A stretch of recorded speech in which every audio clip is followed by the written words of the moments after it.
Testing 1, 2, 3. Can you hear me? Can you hear me now? Can you hear me now? Cool. Let me know in the comments if you can hear me.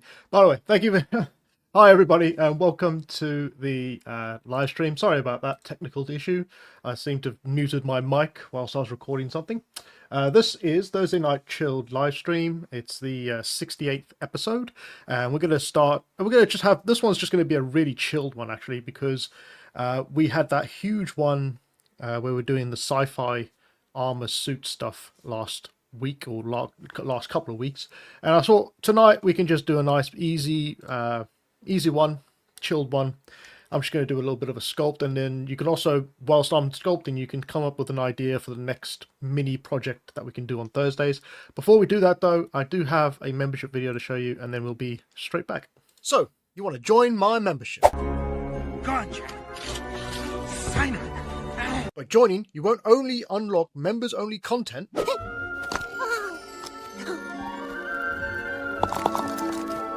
you'll also be supporting my channel and the growth of the community.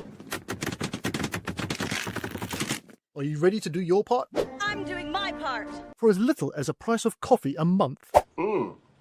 God damn, Jimmy. This some serious gourmet shit. You'll be able to access all past live streams and get exclusive members-only content. Yeah, boy. That's less than 49p a video. Shut up and take my money. So if you're ready, join now and become part of this 3D journey. Where we're going, we don't need roads.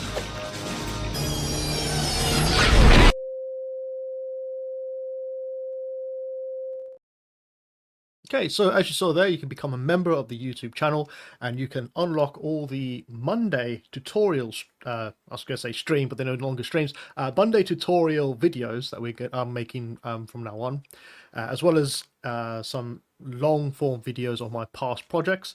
As I mentioned before last Thursday, there is no longer a Monday night live stream. Just had to take that off the schedule because I needed some more me time for my mental health. In general, so that is now going to be a pre-recorded tutorial in the same style as the Monday night stream, just a pre-recorded tutorial that I will add to the members only. So if you want to grab the dragon tutorial, the anatomy tutorial, or the prowler doom character tutorial, then you can become a member of the channel and you can unlock that. I think it's the live membership video, membership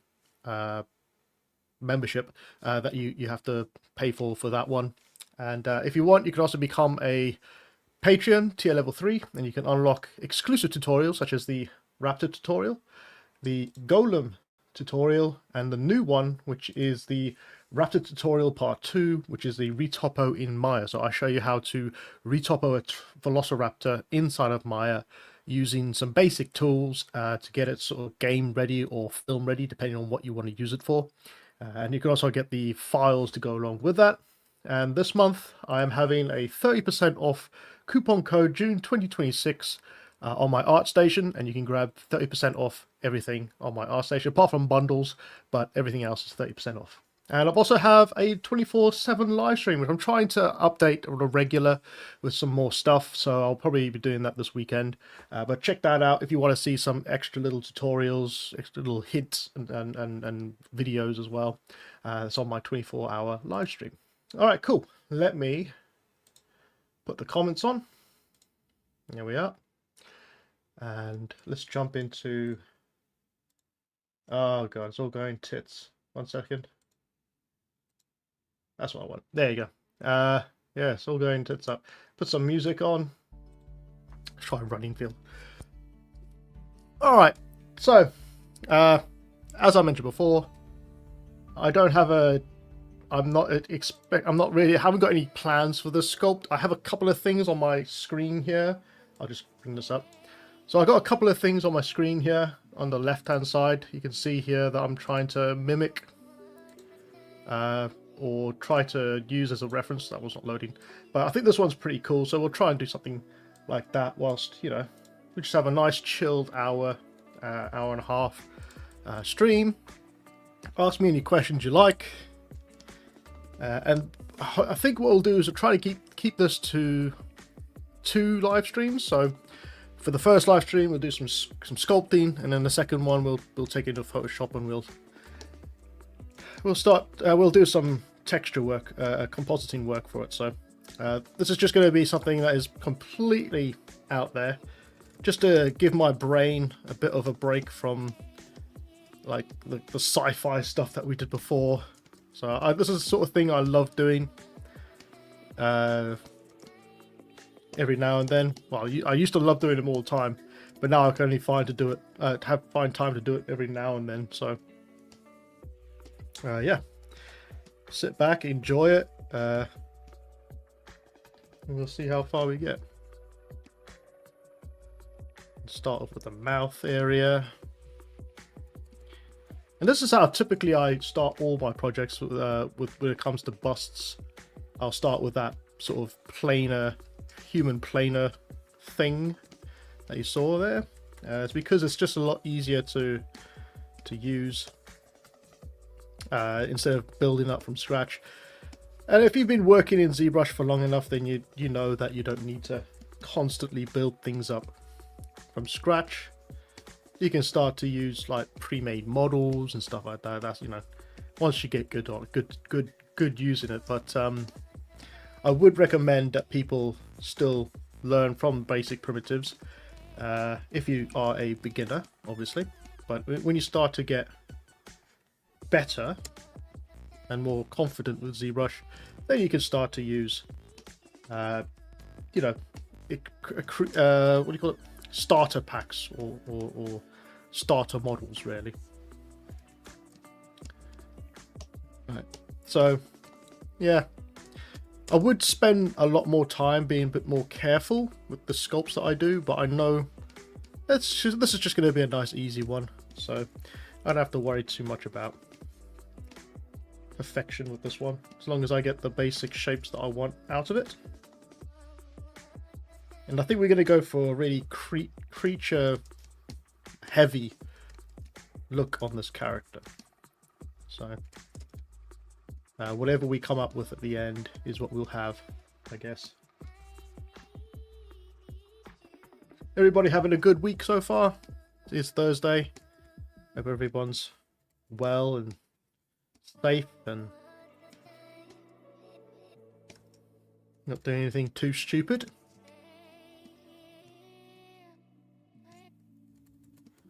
Alright.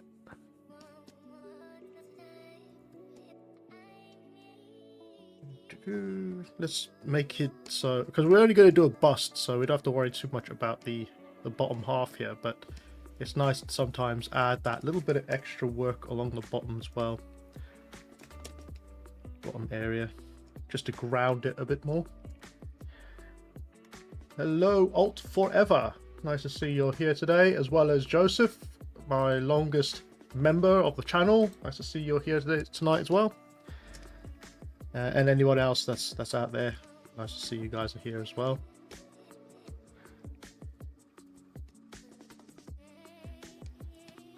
Okay.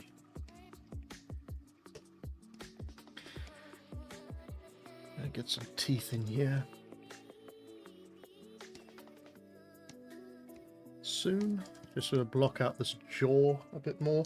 Now, do I want the sort of front teeth to be there, or do I want to push this back? Maybe. Yeah, let's do that.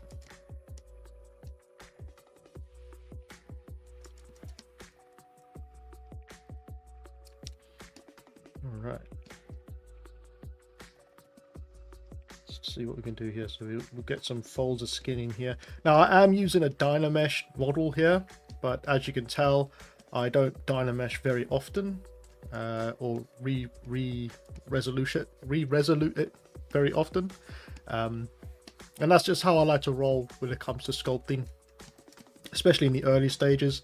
I like to keep things very quick and messy, and I don't like to change things to change the resolution too soon, because I think that you can actually get a lot done using very low resolution at these early stages. So try not to use it too much at the beginning. I like the way this one, I'll just bring this image over again. I'm kind of using this as a bit of a starting point, I guess you could say, for what I want to do. So I love the way this one's eyes look and the whole way the face looks in the front here. So I'm going to try and mimic that. I don't even know if that's AI. It could be AI, to be fair. It's on Pinterest, so it probably is. But yeah.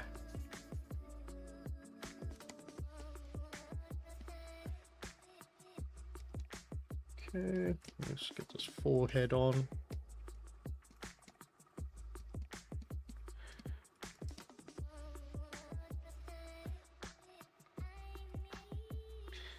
Say you're a bit lost there, Joseph. Is everything all right with your work, or are you lost in space, in time and space? Are you physically lost? Okay.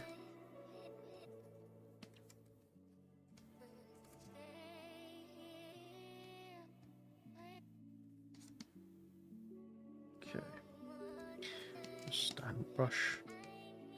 I don't typically use a standard brush too much, to be fair. I think I've mentioned this before, but I'm starting to find a bit more love for it as I've sort of started to use it more often.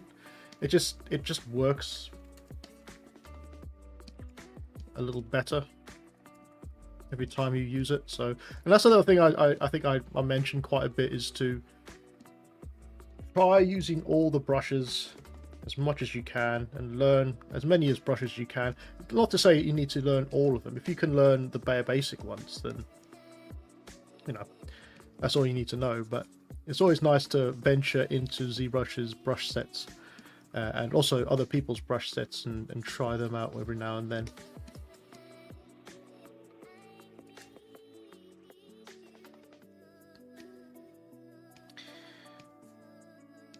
Okay, we're kind of like a mole-like creature, this, isn't it? Subterranean mole-like creature, maybe. Or an alien. And these are the kind of sculpts that I love doing as well. I love doing these very quick sculpts so I can refresh my brain. So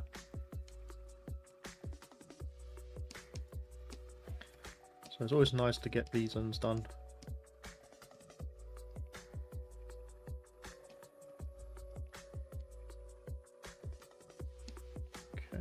Maybe we'll add a little bit of a neckline around here. So start with a sphere.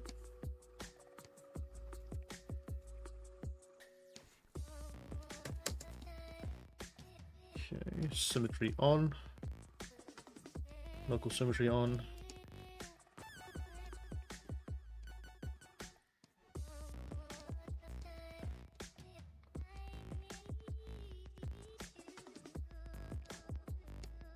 Okay, just block out that sort of bust-like form. Oh, Alt Forever says, I guess you are a fan of Alien Isolation game. Have you seen recent news on the sequel? The game is alive. Yes, I have. I saw some news about Alien Isolation. Well, I saw what was happening with Alien Isolation. Don't think that's symmetry, is it? Oh dear. 1 second, mate. Just gonna make this symmetrical.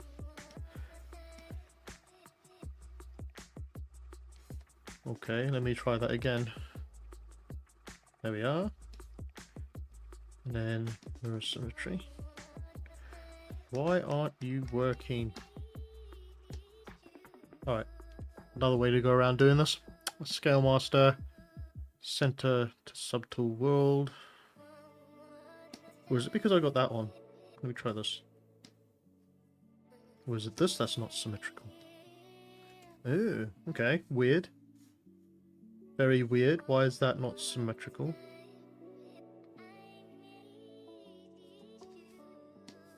I hate it when ZBrush does that. Sort of just, it knocks you all for 6, and you kind of have to think about things and figure out how to fix it. Oh god, now we got to fix this whole front half of his face. All right. Where was that again? Have you seen recent news on the sequel? The game is alive. I haven't seen the news of the sequel. I have seen the trailer for the sequel, and I think that is going to be maybe one of the top games that is going to be released. Is it this year or is it next year? I can't remember.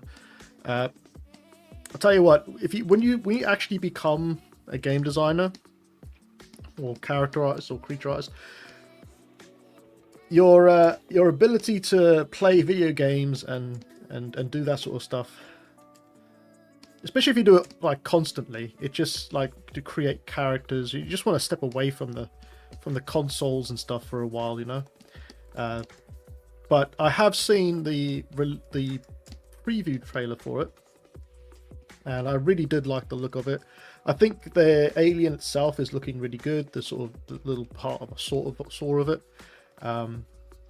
So yeah, I think it's gonna do very well, I believe, and kudos to them. You know, I think they also did they help out with the Jurassic Park survival. I think I'm gonna enjoy that one a bit more than the Alien one, and that's only because it's kind of the game that we've always wanted, was the Jurassic Park survival.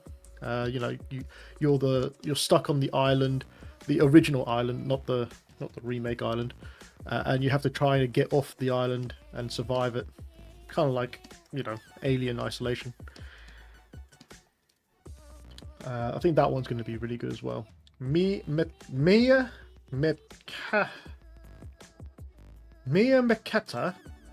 I hope I'm saying that right, 2784. Currently, artificial intelligence finishes the character creation process in seconds. How do you feel about that? I think I've mentioned that. I think I've talked about this like every week, and I still think, although I'm coming around to AI a little bit more every now and then, just because of the amount they're able to achieve with AI. I still think there's room for an actual artist, and there always will be room for an actual artist, because you know, once everyone can do it, then it's not exactly special anymore, is it? So, I don't know. I'm in two worlds about it, because I just saw my friend. He's dabbling in the AI arts. Dabbling in it sound like a goddamn sorcerer, don't I? He's dipping his toes into AI generating art, but he's not doing it. Or he did the first one. He did completely AI generated, and I think, you know, he should do that. If the technology is there, you should definitely dip your finger into it and see how it works, right? So you're up to date with all the technology that's out there.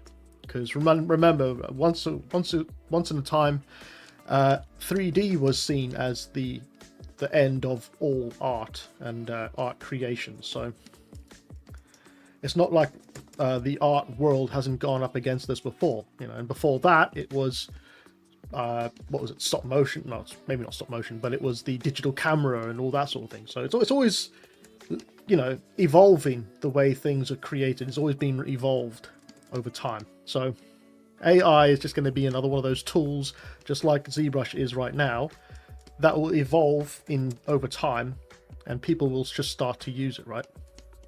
But I'll just quickly find the video, because I think I liked it on my Instagram.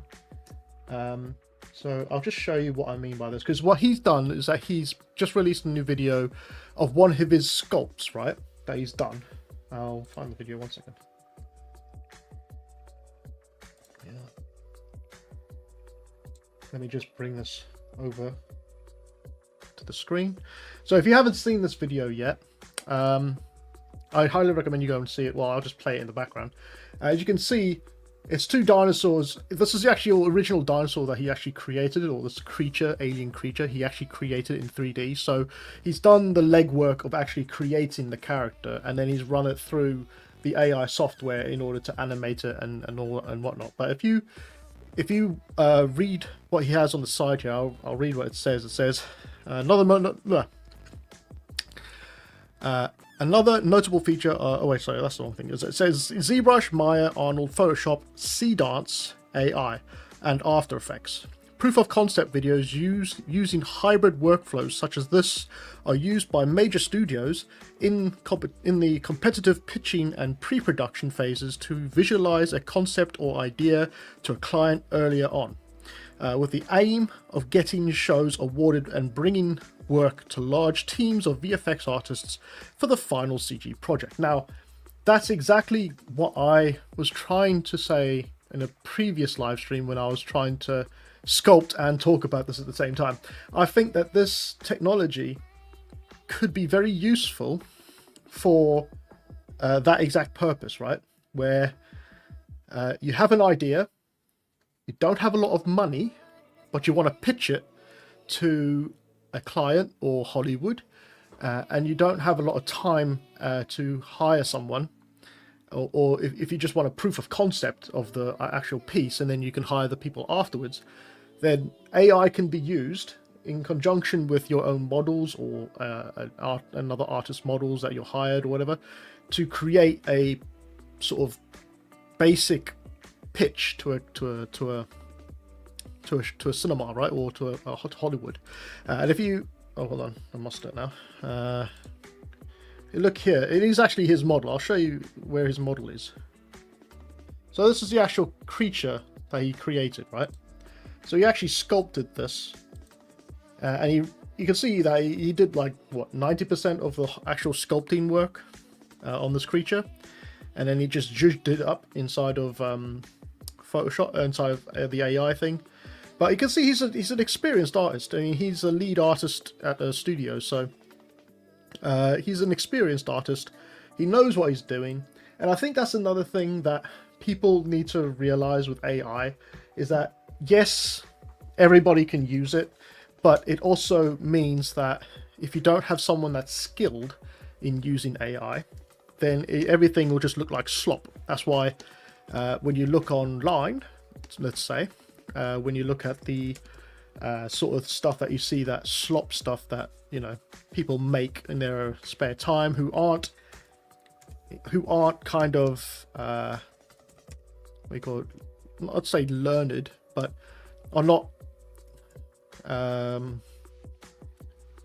won't say fluid either, but who don't have a artistic vision or training in making films and stuff, right?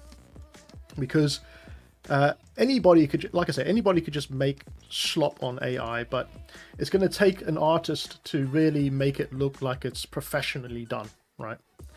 And I think that's going to be the key to AI's future, is having the artists that know how to use the programs properly and aren't just doing it for kicks, you know, for likes and whatnot. Because I also saw this other AI created video from Warhammer.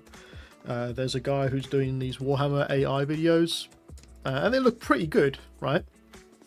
And you would think that it's possible that the guy who's creating it has some knowledge in film creation, because of the way the shots were made. It's very cinematic, and it's very what is it? It's very cinematic, and it's very clean. It doesn't look like it's just been created for no reason. You know, it actually looks like it's supposed to be a final piece, which, you know, only a experienced artist could possibly pull off. But yeah, that's my thoughts on AI. I think, yes, people can use it to create stuff that is, you know, what you said, character creation process, but you're still going to need artists to drive the AI in the right direction, because AI is very, until they fix that problem, obviously. But I don't know. There's conflicting stories as well about AI. Like, is it going to burst? Is the AI bubble going to burst? Are they going to continue to make AI and stuff like that? You know, is it finally coming to an end or whatever? Is it going to ruin, or are they going to make laws about using it in the arts? So until those questions are answered, like properly, and if there's a law that says you can't use it, then I would highly recommend people just dip their toe into it and just figure out how the stuff works and see what it has to offer. Because if I had actually said no to 3D and wanted to do everything traditionally, then I wouldn't be here right now doing this or having a job in the arts, in the creative art field for film and games. So yeah, don't knock it until you've tried it, and just think of it as a tool, like a 3D tool. It can either help or hinder you, really.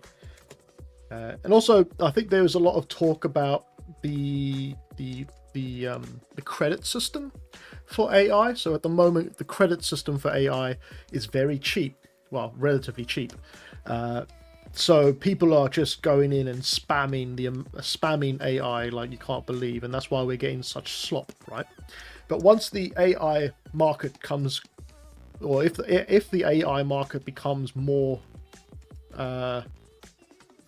professional, let's say, then the people who are creating these AI models are going to want to put the prices up on on the usage of it. So that means it's going to knock a lot of people who've just been using it for schlop, let's say, or really basic AI, in their bedroom. It's going to make it it's not going to make it impossible for them. It's going to make it much more difficult for people to use, not commercially, but personally use, because there's loads of talk about the overusage of AI.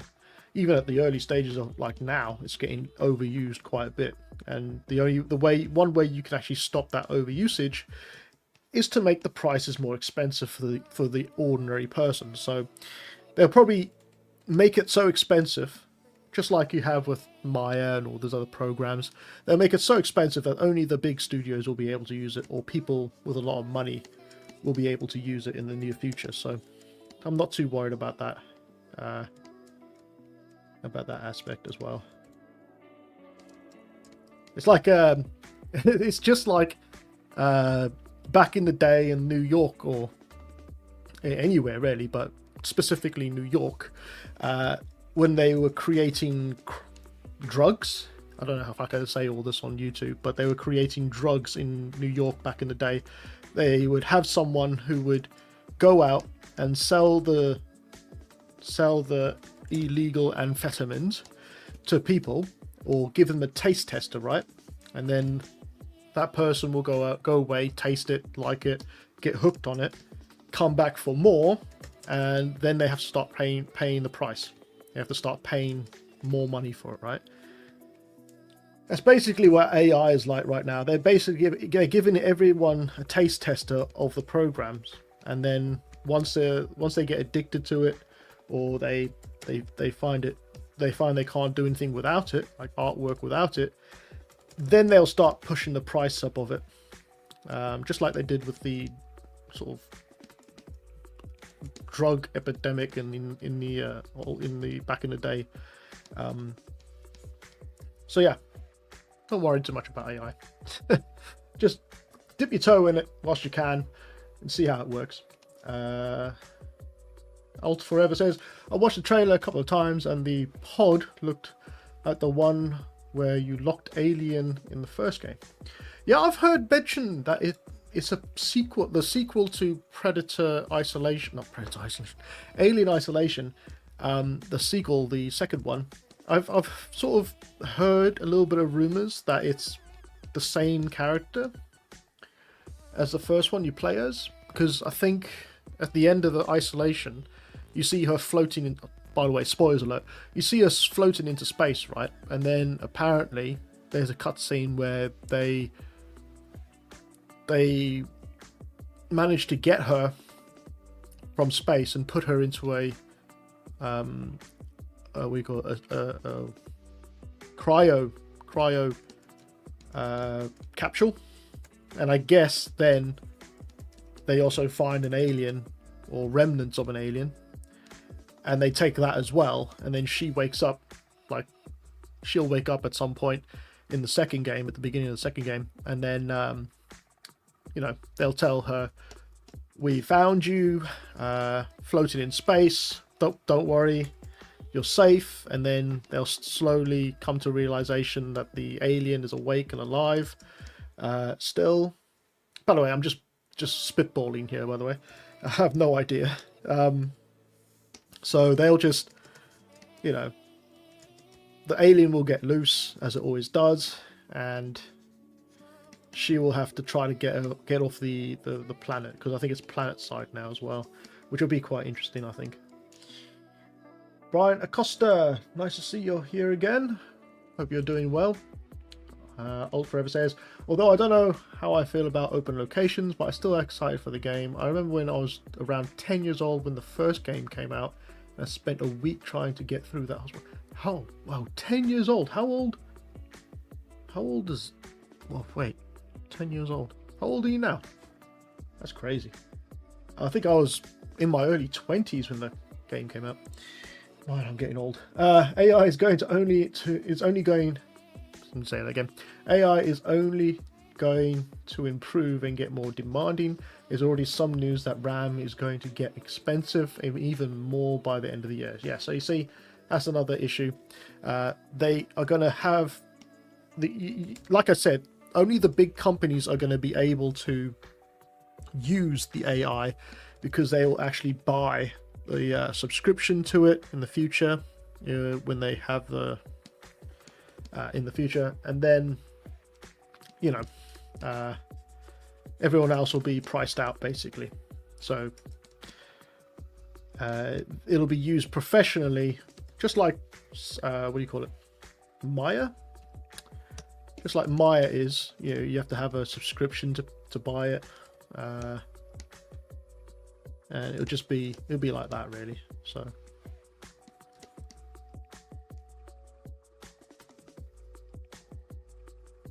but I wouldn't be surprised, because I think I heard tell that Avengers Doomsday is also going to be using AI, apparently. I could be wrong. Don't hold me to it.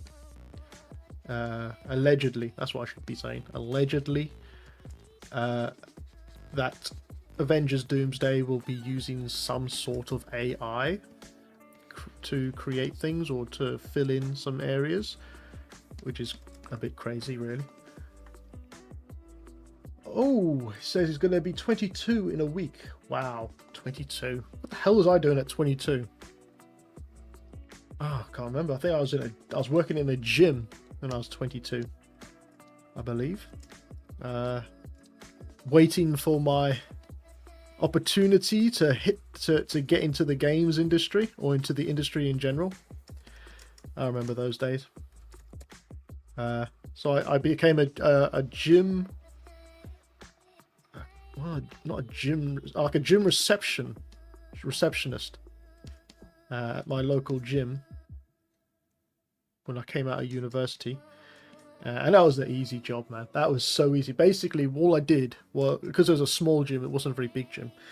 So it was only like locals and the occasional sort of kids parties and stuff like that. But what I used to do was, I used to just put the laptop on in the office and watch YouTube videos on ZBrush and all those sort of things. So I used to learn whilst I was at work, because it was a very quiet gym, right? And I remember vividly that my first job, yeah, Joseph says at least you could observe anatomy close up. Yeah, the only problem with that is, well, the gym was a very elderly gym, so there's a lot of old people that use the gym. I mean, it's still good for anatomy, but it's not like what you think. It's not like Muscle Beach, you know, Gold's Muscle Beach in Miami sort of thing. Very rarely did a very good looking person come in and use the gym. So yeah, but anyway, so I was working there, and I remember that they were deciding whether or not to, because it was, yeah, they were deciding whether or not to change hands with a new gym owner, like a proper gym owner, sort of thing. And I was like, oh shit, I'm about to lose my job. And at that same time, I remember that I got an email from Good Game Studios in Hamburg, and they were looking to hire a character artist, and they came across my my art station, and they offered me a role as an art character artist. But they offered me the role, but I had to do a test. Now, I'm not sure how many studios still do this, but a test, I think the tests are still a thing, right? Especially if you're like a junior artist. And I was going for a junior placement, so it made sense, right? But it was the first time I ever did a test for a role in the studio, and I remember saying to myself, I've got to ace this test because I'm about to lose my job at the gym, and I have no other job, and I'll be gutted if I didn't get this job. So I did the test, and I've passed it, which is fucking amazing. And next thing you know, about what, 2-3 months later, I was moving out to Hamburg. Bearing in mind, I'd never left the UK or you know, solo traveled outside of the UK to live and work. So this is a big thing, right? It was a massive thing for me to go out there and basically change my whole life out there. And yeah, I mean, it didn't last, obviously. It was about a 6-month sort of job because the company went under, unfortunately, at the time. But they're bouncing back apparently now. So yeah, they're like $1 billion or $1 billion euro company now. But they had to let go of a lot of people in, what was it, 2016, 17, something like that. And unfortunately, I was one of the first ones to go, so I had to pack up and come all the way back to England. And yeah. Oh, tomorrow. Nice to see you're here tonight. Joseph says, haha, in this case, I see now where did you learn to add weight and fat on the models. Yeah, well, no, that's just looking at the mirror, mate. I just look in the mirror nowadays and just say, oh, yeah, that's another roll of fat that I never saw before. So, yep. The privileges of growing old is that your body just starts to give up on you. No matter how much you put time in the gym, you get to that point where you start getting old and you just can't do it anymore. Your body just starts to ache and pain everywhere. But yeah, try to keep fit though. Try to keep going to the gym. Try to get out there to the gym. Keep active. You have to do that, especially as an artist. You have to step away from the computer every now and then to get some of your sanity back, you know. It's also a good stress reliever, I believe, the gym. Get this eyeball in.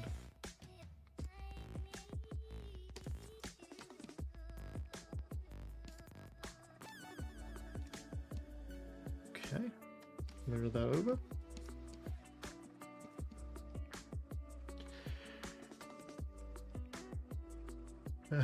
Joseph says, don't be harsh to yourself, you're still more fit than me. Well, I can't run anymore. I have to do a treadmill with just walk on the treadmill. If I ran, I think I'd kill over and have a heart attack. Old Forever says, what was it like to move to Germany for a bit? I guess you didn't know German. I took German in high school, but apparently, this is the one thing I hate about, well, I don't say I hate, but I dislike about the UK school system, right? because I'm not originally from England. I'm from South Africa. And when I was in South Africa, I was 8 years old when we moved over to the UK. But in South Africa, you learnt at least 3 languages as you grew up. So we had English, Afrikaans, and Zulu, I believe it was. So when I was 8 years old, I was just starting to get used to talking Afrikaans, I think it was.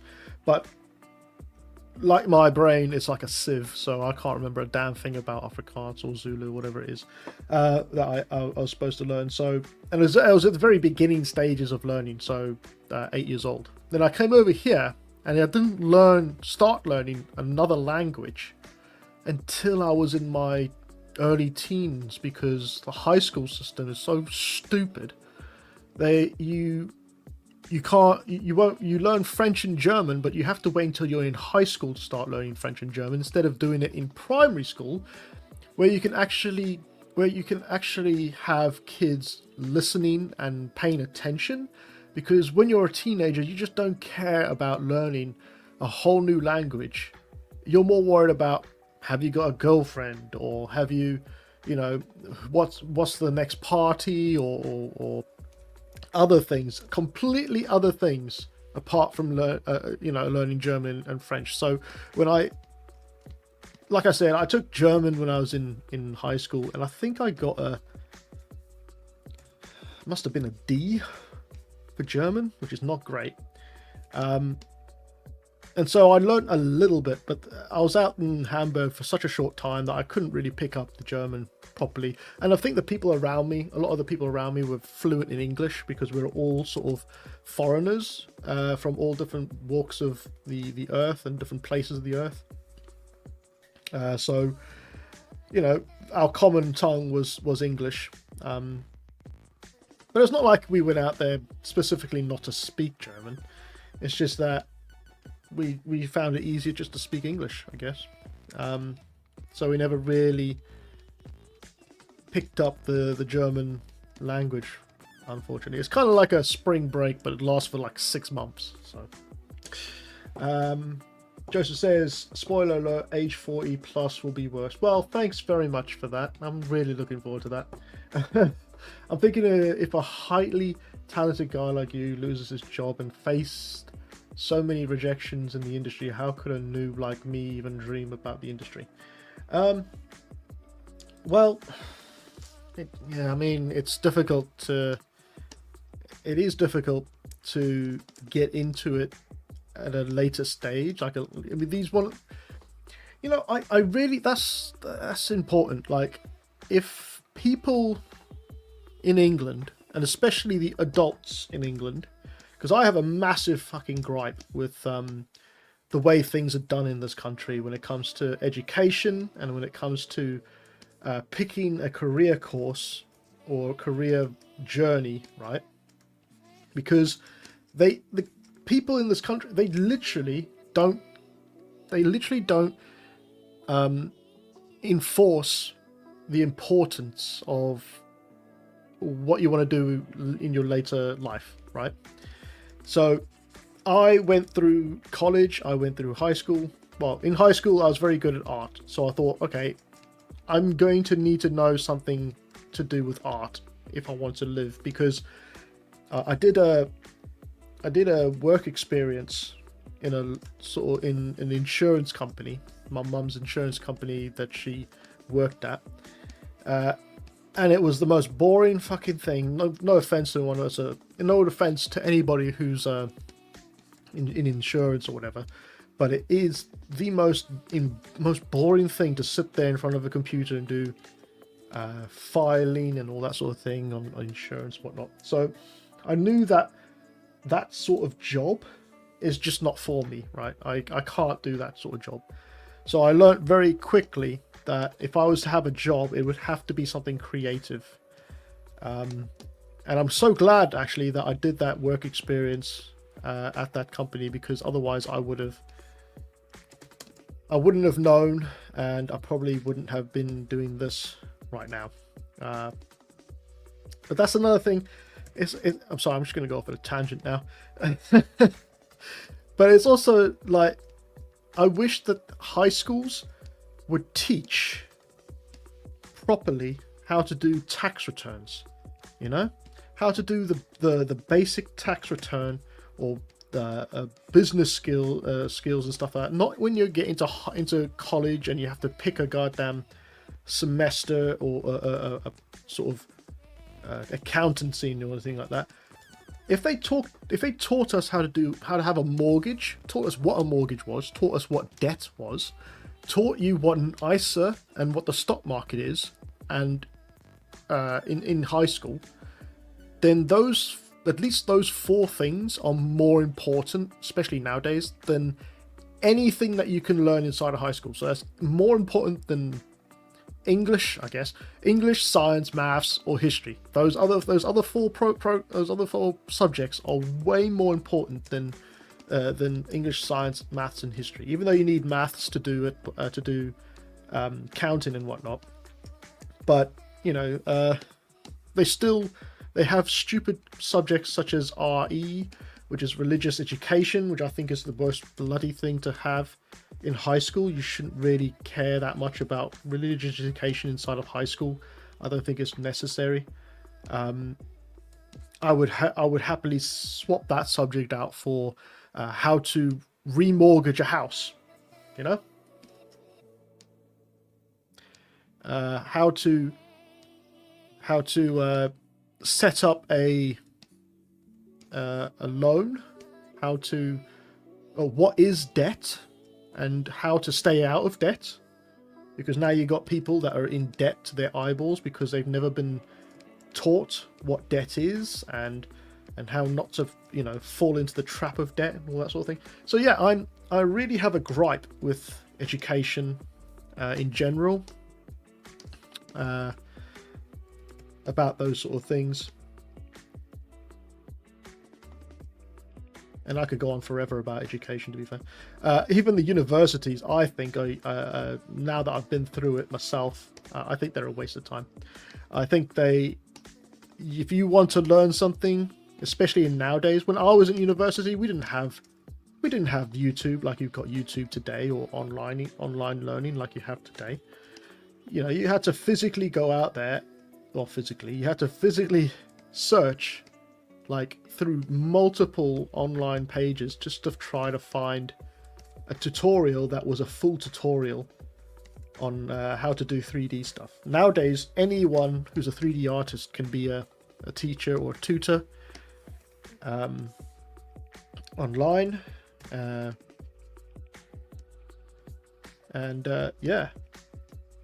And now, like you say, with the sort of AI stuff that's going on, you don't even have to have a actual art, learn how to be an artist from scratch. You know, if the whole AI thing's going to take off, you just need to know how to program AI to do exactly what you want, and then you can, you know, teach other people how to do the same thing. But yes, I think the whole education system is pretty much a joke. And if someone had told me to sit at home, learn this program called ZBrush if you want to be an artist in the film industry, learn everything you can out of that program, and I'll give you 3 years, 4 years to just sit there and learn it, and do a part-time job as well in spare time, you'll have no debt. You'll have no debt, and you'll be much more ready to join the industry than you do if you have a university degree, because a university degree is just a waste of time. And I think a lot of people nowadays are feeling the same way. I think there's been statistics that the younger generation, like Gen Alpha or not Alpha, Gen Z, I think it is, are starting to turn around and say, "Yep, we're not doing that university stuff anymore. It's a waste of time."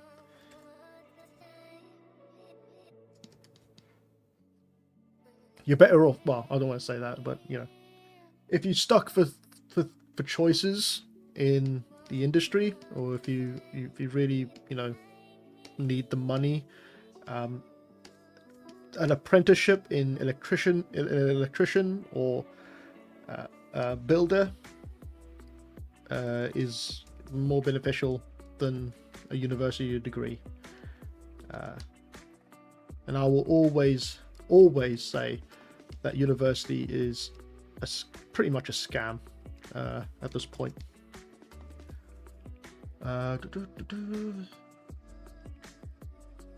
Old Forever says, I don't know, just find your niche and keep doing what you enjoy. Oh, you're talking to Joseph.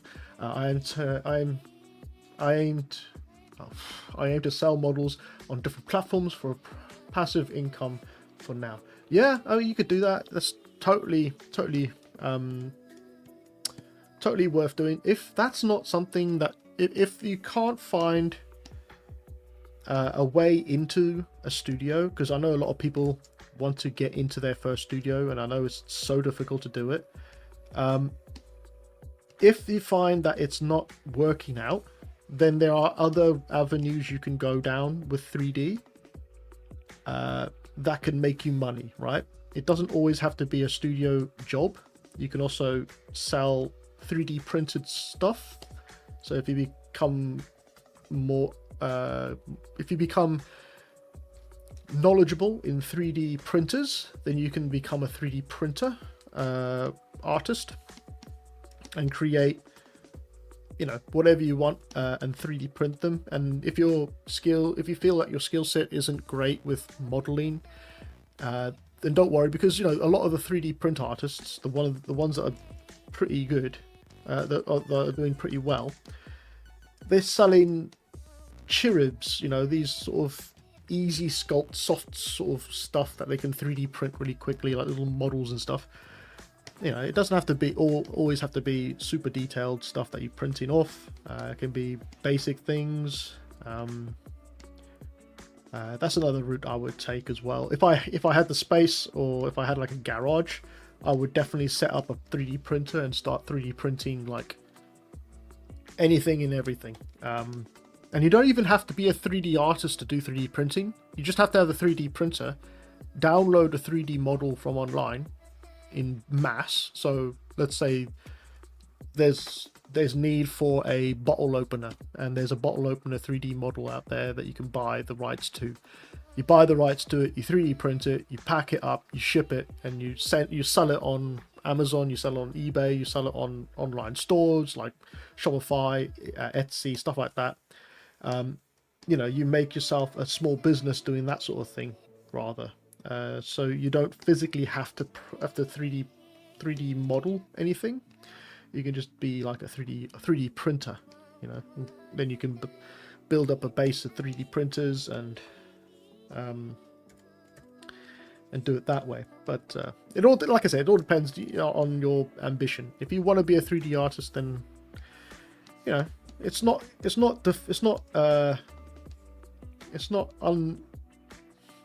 what am I trying to say here? It's not. Sorry, I'm trying to look at the sculpt. It is not impossible.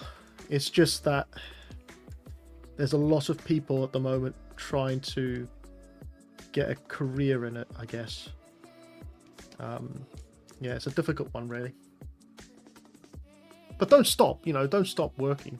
Obviously, otherwise it's just wasted time. I would never tell anyone not to go forward with their plans and their dreams of being a 3D artist. And you never know what's around the corner. Like I spent 3 years learning the programs myself with not much help from actual artists, and now you can actually go online and you can find actual artists that are willing to help out, even if it's just a sort of review of your artwork and stuff like that, or some helpful tips. There's always artists out there now trying to help others.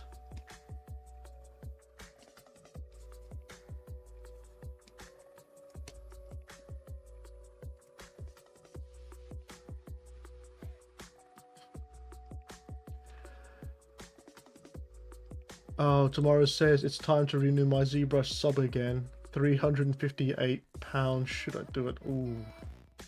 Yeah, now that is when I start to think to myself, okay, yeah, if you want to be a 3D artist and you really want to be a 3D artist, like this, then do you want to fork out like 300 odd quid for a subscription, because everything is subscription based now? Do you use the program every day is what you want to ask yourself, right? Do you use a program every day? Do you are you learning how to use everything that it's giving you? Can you do without it, maybe?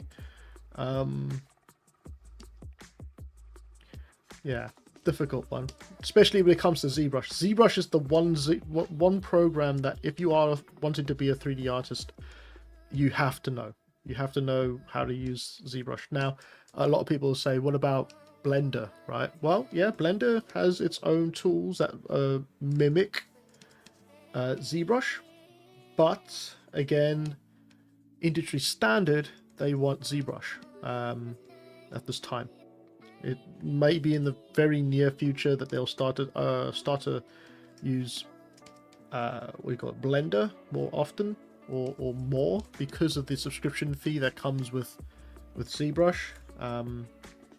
So yeah, just have to decide really, is it worth the $385 a year, sorry, for ZBrush.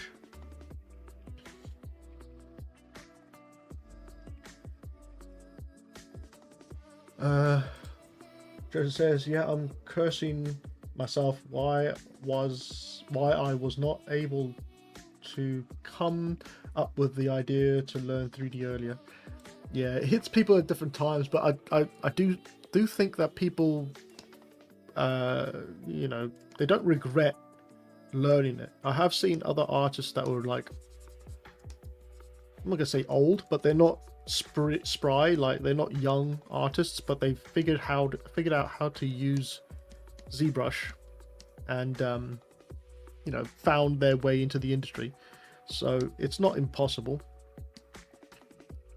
You just gotta remember the industry right now is not looking great anyway, in terms of hiring, so you just need to remember that as well. There might be some studios that are just not in the place to hire at the moment, so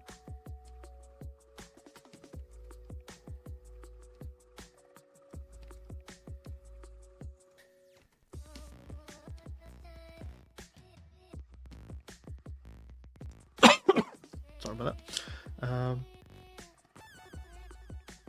I hate doing teeth, you know. Teeth always take a long time to sort out in the mouth.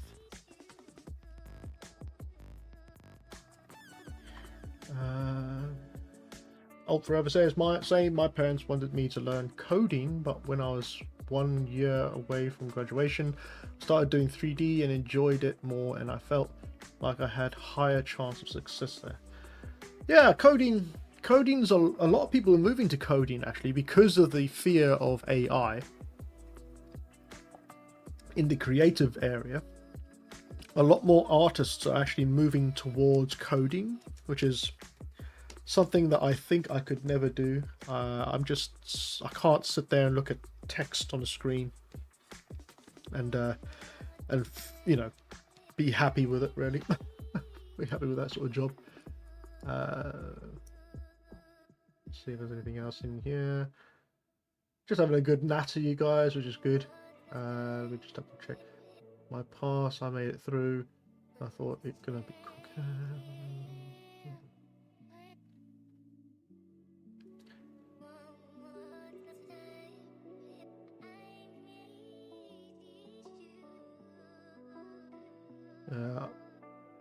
It is a bit difficult to find the time to sit down and do 3D stuff. I will agree with that. It's also a lot harder when you procrastinate. And I think as artists, we procrastinate a hell of a lot, right? So I will block out a whole day and say to myself, I'm going to get something done. I'm gonna do something. And then I'll just sit there and look at the screen and nothing's coming out. And I'm just sitting there looking, and then I'll just turn on YouTube and that'll be it. I'll just watch that for like 4 hours and then I'll look at the screen and it's still blank. So there's a huge like artistry block that happens very frequently. It also doesn't help when you do this for, like I say, for a living, and the last thing you want to do is do more of it in your spare time. But if you don't do this, if you don't sit down and force yourself to you know, do anything like this in ZBrush, and also stop yourself from going out and having fun with friends or anything like that, then you're gonna fall behind, you know. Look at me, I'm still working, I'm still doing these sculpts sort of as much as possible and updating my portfolio as much as possible, because you never know, you know, jobs in 3D artistry are never really permanent. So you need to always make sure that your portfolio is up to date with your models, and show willingness, I think, as well. I find that adding, not just in ArtStation but in multiple places, your artwork. So I've got like 6 or 7 pages on Facebook groups that I follow, and I'll just put them all on those, right? As I make a new one, I'll put it on there, and that'll get sort of visual, not visual, it'll get me seen in the I'll be in the zeitgeist, right, of people's minds, because they've seen my artwork, and they know that I'm someone that's working on pieces. It's the artists that sit back and don't do artwork nearly enough, especially nowadays. You know, you have to be seen to be doing your artwork on the regular. And then I've also got LinkedIn that I put a lot of work on there as well, whenever I bring things up or create things, because those are where the actual professionals are. And yeah, you could just find some groups on there for 3D artists and do the same thing. It's almost like you're spamming the internet with your work, so that you're always in the zeitgeist, right?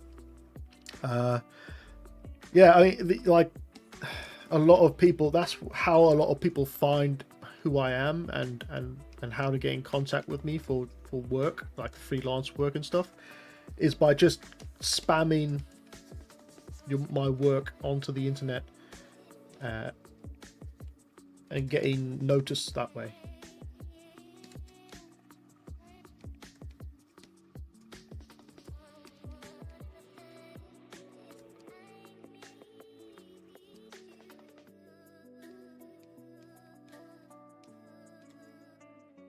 Oh god, it's starting to look like that god-awful dinosaur from, was it Jurassic Park Dominion? Or no, not Dominion, Rebirth. Remember that big old fucking D-Rex? Is it D-Rex? Oh, I can't remember. Yeah, that awful bloody thing. And don't worry, I know the artist who created it. I've known him quite a while. We used to hang out. We used to hang out a lot when I was working in London, but I find that a lot of his stuff is very similar to each other. I mean, they're very good, even though I don't like the design of that dinosaur, but his other works are very good. And I couldn't. Every single dinosaur that I saw in that film, I just knew who it was, him who created it, even though I didn't know at the time. I was just like, yeah, that's probably that guy that I know, because it's just so similar to his work. And then lo and behold, it was. I think he did like 2 or 3 dinosaurs in that film, designed them, concepted them, or modeled them.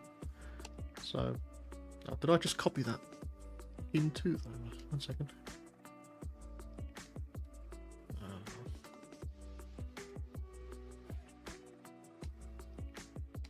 Okay, I did.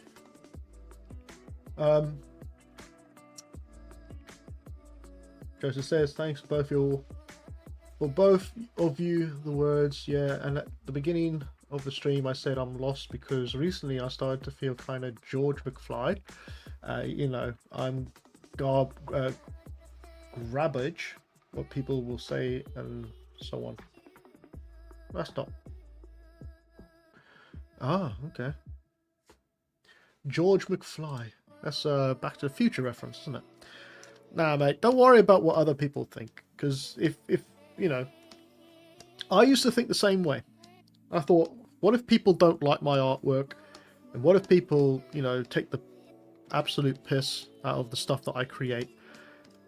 But I mean, if you don't do something, if you don't take that leap of faith, then you're not going to know, and then you're definitely not going to be in the zeitgeist, right? You're definitely not going to be in the vision of people and the putting yourself forward. So I wouldn't feel like garbage like that, mate. It's not good for your well-being, and you know, the worst thing people can say is it's you know, not going to matter. If you put up enough work and show willingness, then it doesn't matter, does it?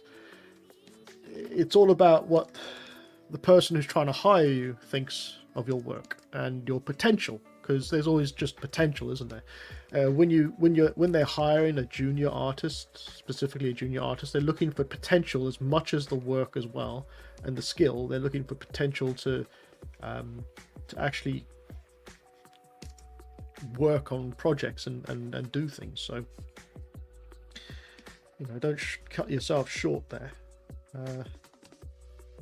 I know how it feels though, because when I left university, I think I was out of university for what was it, 3 years, and then one day I just had enough of not getting hired and feeling like absolute shit, like you say, and I wrote a not an essay, but I wrote a little paragraph on LinkedIn, just asking random people, because I didn't know anybody in the industry at all at this point. I was just asking random people, how the hell am I supposed to get experience in working in a studio if I can't get the experience because nobody's hiring me, right? That was the kind of the gist of the conversation. I think it's the same conversation that people still have today. How the fuck are you supposed to get into a studio and have the chance to get experience, the 4 years or the 2 years experience that you asked for on the CV or on the listing, if you're not willing to hire people to get the fucking experience, you know? And I got a few replies from that, but you know, in the end, I just had to sit back and physically force myself to get the experience by sculpting and working until someone took notice, really. Now, obviously, it's different nowadays because there's so many people trying to be artists as well at the same time, and you know, market-wise, it's difficult. But I would still say that if I had to go back and learn this all again, I would do exactly the same thing that I've done, because obviously it worked out. But you know, even if it takes 2 to 3 years, or 2 years, 3 years, and you're working in a part-time job, it's definitely still worth it, and it's worth that blood, sweat, and tears, and you know, sitting alone in a dark room, learning how to sculpt something that nobody, well, not nobody, but that people or you think won't look good, you know. but it's definitely worth it. And you've got places like this, you know, to sit back and listen to me rant about how shit everything is, and you can you can work in the background whilst I do it. And if you have a question, I can answer it. This is the one thing that I never had when I was at university, is the ability to listen to an artist rant about how shit everything is, as well as sculpting and then asking questions. And I mean, a lot of other artists will probably charge for this sort of experience, you know, to charge you for your time and stuff like that. But it takes real tutorship, or I don't know. It just takes, you know, I know how difficult it is for artists, so I try to help out by showing you basic techniques inside of ZBrush. I mean, ZBrush is a difficult program to learn at the best of times, and even the basics is like difficult for people to pick up. So, you know, if you can help out, why not? Why not help out? I mean, because at the end of the day, if you don't help out, then all this knowledge that I've got here, and all this sort of, yeah, all this knowledge that I've got will be wasted. It'll be a waste of time. It'll be useless, because you can't take it with you when you die, can you?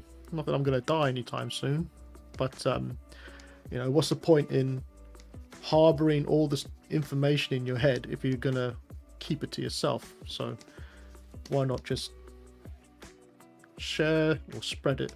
Spread the love for 3D art, obviously. Now I'm just rambling into the void.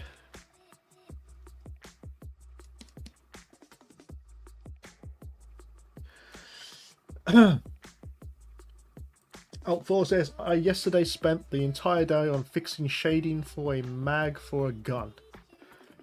There's some holes and other details on curved shapes, and today I decided to simplify a bit the model just to not burn out.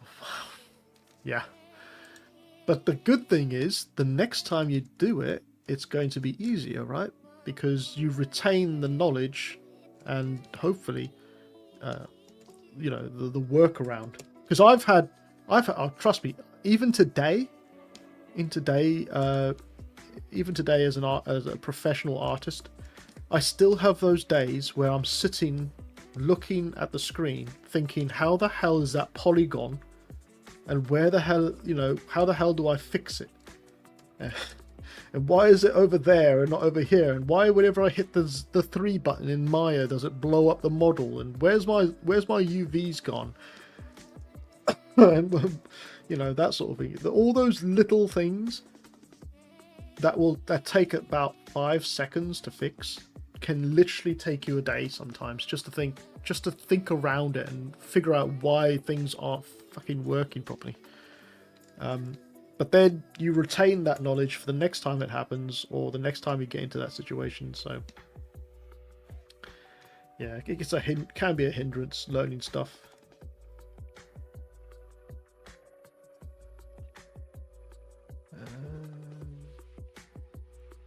Alt4 says it still has details on curve shape, but I got rid of the other and just focused on small. Oh, okay, just read that one. Joseph says, yeah, that is the $1 million question. They want you to be experienced without giving a chance to get experience. Yeah, it's a what was it? What was the word I was trying to think of just a minute ago? It's a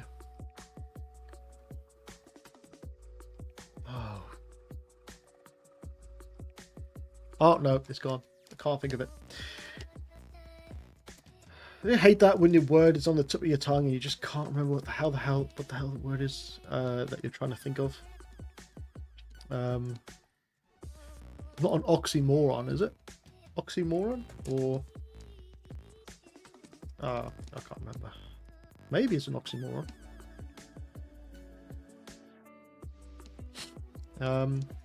But yeah, no, they do take the absolute Michael sometimes, and it's not fair, because, you know, how are you supposed to gain access to the studios if you can't actually get past the first first section on the sort of the job description.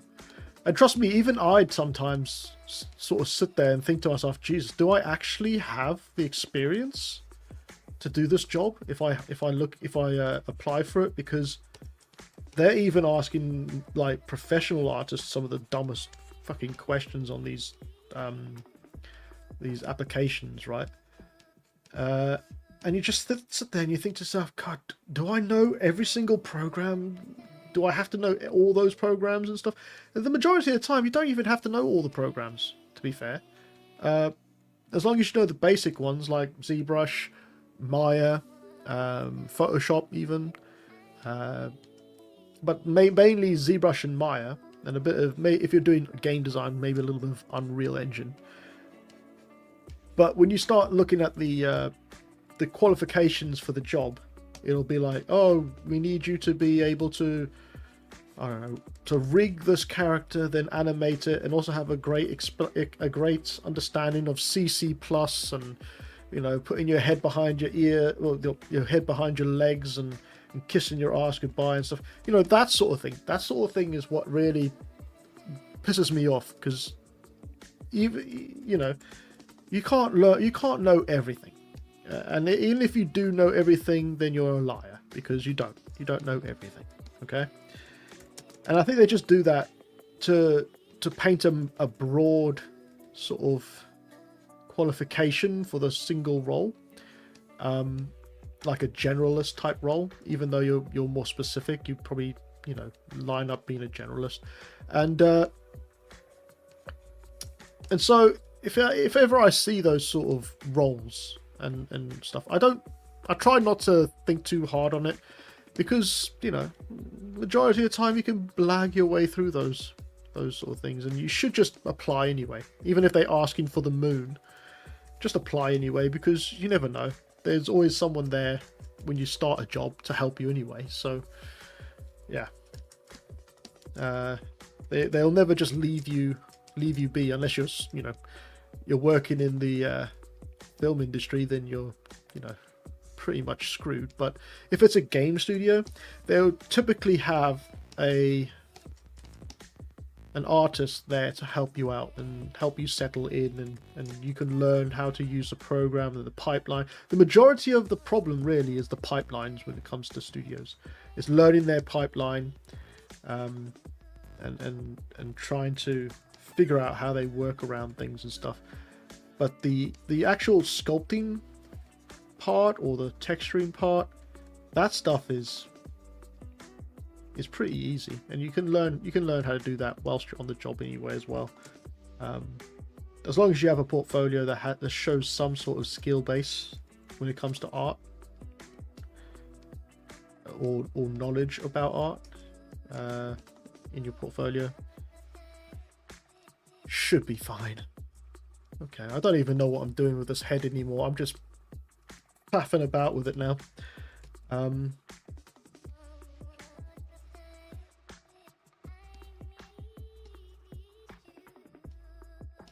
Still in Dynamish, by the way. Joseph says, so I sat small steps to not lose my mind. So my current goal to finish that squig properly with the pipeline, and at the end get a thumbs up from you, and then I will believe I'm not hopeless. Well, you know, you can add it to the Discord, and I'll take a look at it, and I'll do a review on it. If at any point that you want me to do, I'll do a review for you, and show, and, you know, keep you on the straight and narrow if you like. But don't be afraid to ask.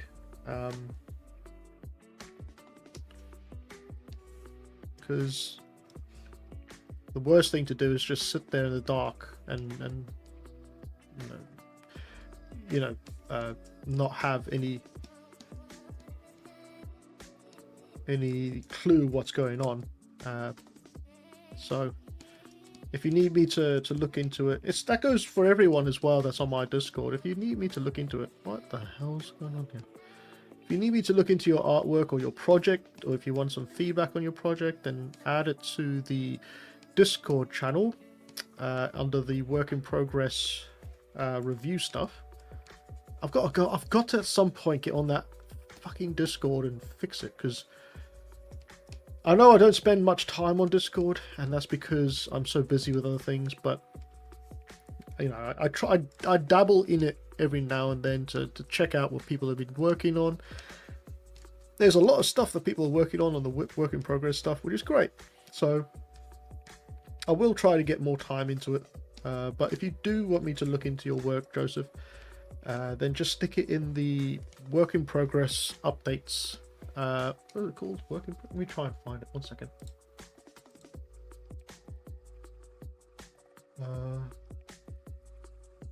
Work in progress feedback. So if you, I'll just bring this over.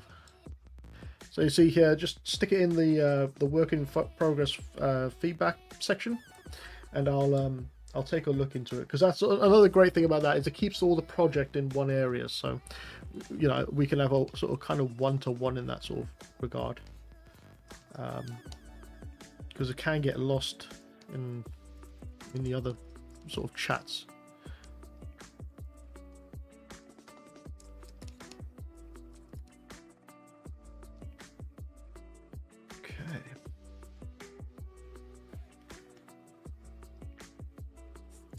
I like the way these teeth are coming out, these ones.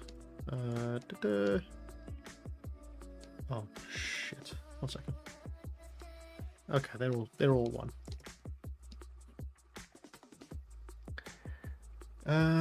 Let's add a tongue, shall we?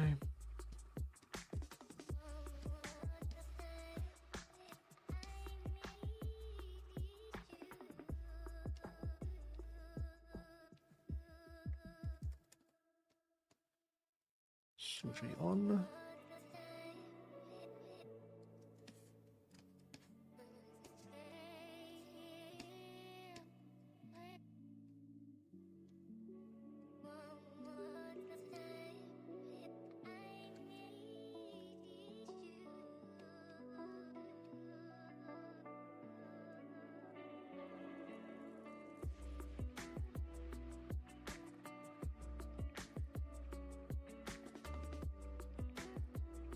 Anybody see that trailer for that new film that's coming out? Whale, is it Whale Fall? I believe it's called Whale Fall. Hold on, let me check it out again. Basically, a guy gets eaten by a whale, and he's inside this whale. What was that called again? Whale Fall. Yeah, Whale Fall.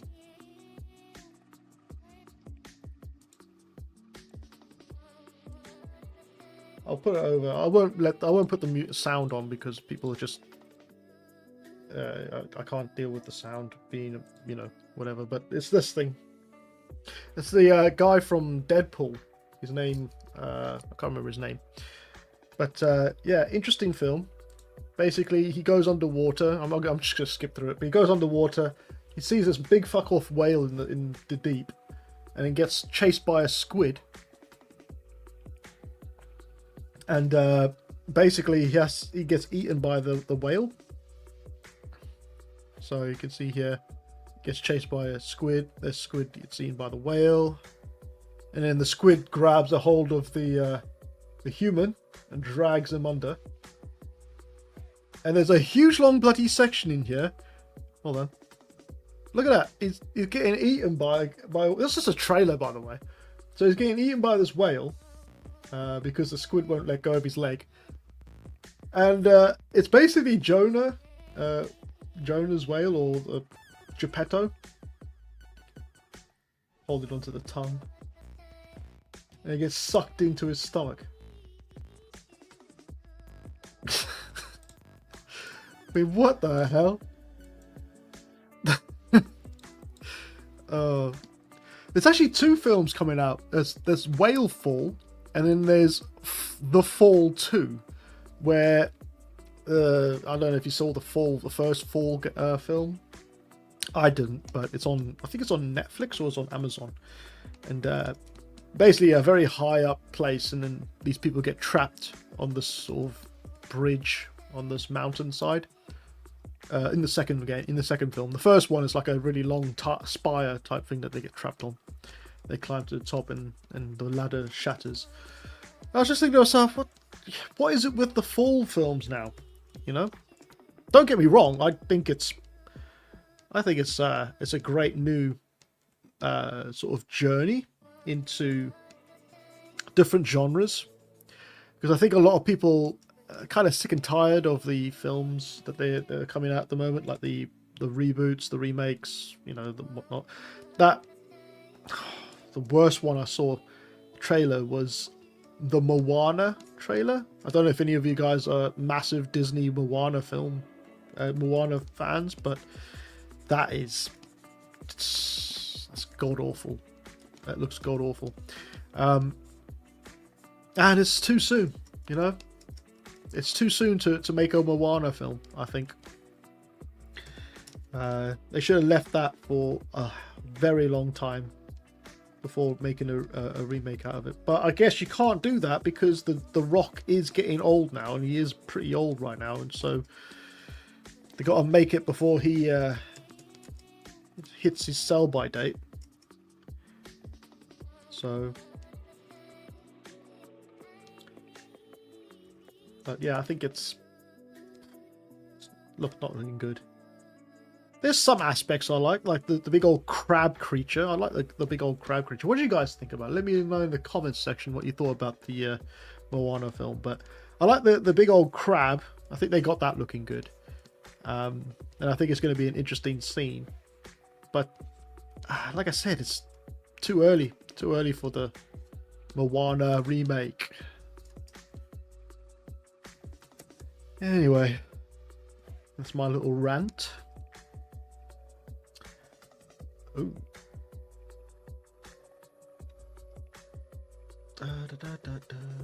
Okay. Oh. Alt Forever says, I don't watch anything nowadays. Even games started to annoy. Writers can't or afraid to make interesting stories. You're right. I think you're right.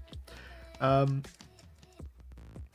think you're right. Even someone who works in the game industry, right? I fear that is the case right now, that they're playing it too safe with games and films when it comes to creating stories, because they don't want to offend. I think a lot of people just don't want to offend anybody, and I think it's just sad, really sad, because there's so many things you could do that could be really fun, but they just don't want to do it, do they? Damien, nice to see you're here. One of those movies where it is best kept animated. Yes, the Moana one. Yes, I agree.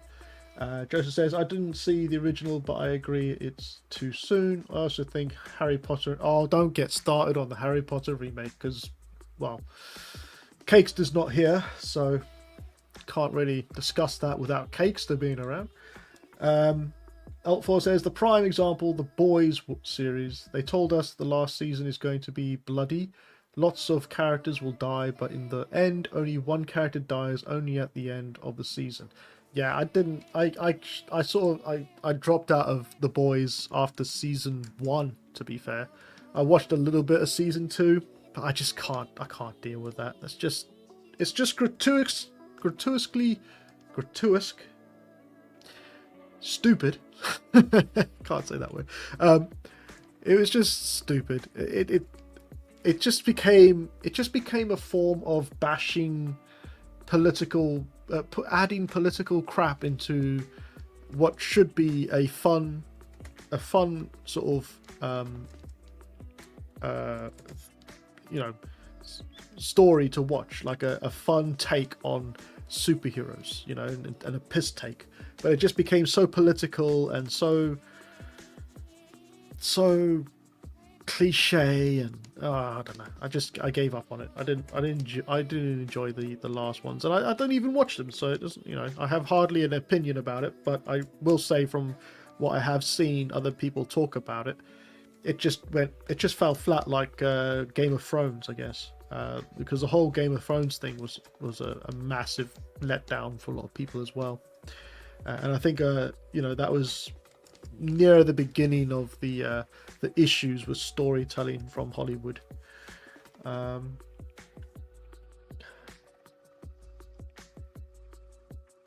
Yeah, see, even Joseph left it after season 2. Oldball says season 2 and 3 are good, but after that the downfall began. You should watch till the end of season 3. No, thank you.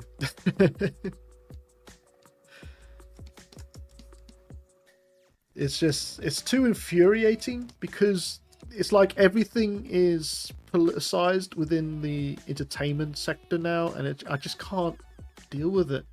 I can see it a mile away, and it's not like it's even subtle anymore, you know. And I just want to be entertained. I don't want to have to think about the stuff like political stuff when I'm watching entertainment. I just want to relax and enjoy something. Damien says, how many polys do you typically like to aim for in ZBrush? Okay, well, ZBrush is pretty good. It's actually, I don't know about 2026, right? I think 2026, because I don't have it, or 2025, I don't have it. I wonder if they've actually improved the polygon count, but for 2022 moving onwards, when it comes to a character, a full-on character, you're looking, depending if it's game or film, and for film, you're probably looking at a very high count. So I've seen Godzilla at about 30 million for a single leg for Godzilla in a film. Whereas in games, you're looking at about 1 to 5 million polygons inside of ZBrush. You would never take that outside of ZBrush, obviously, as you know, the million polygon count. But inside of ZBrush, yeah, about 1 to 5, maybe sometimes 10, depending on the level of detail. But for film, you can go really high because they typically like to go really high to get a lot of detail sculpted in. So you're looking at 10 to 30 mil, roughly. Conversation says, hello Marcus, how's it going? It's going great, thank you, Commons Legend. He says, with your years of experience seeing changes in the industry, where do you see the art industry with AI in the next few years? Do you see AI tutorials becoming a thing? I think I've said this about 1,000 times. I think AI is here right now to stay. I think I've already mentioned this in the stream anyway.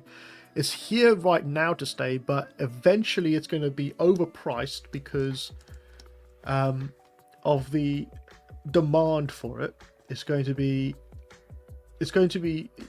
people like you, or people who create, not like you, but people like you guys, or people who create AI slop are going to hit a wall because these companies there are going to start charging a lot more money than they're charging now to create AI.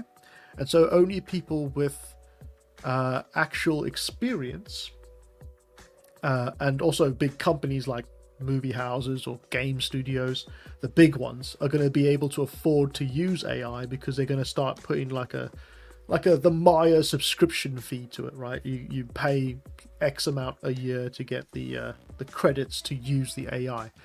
But as I mentioned before in the stream, it's kind of like the crack cocaine epidemic that they had in the 80s, or was it the 80s?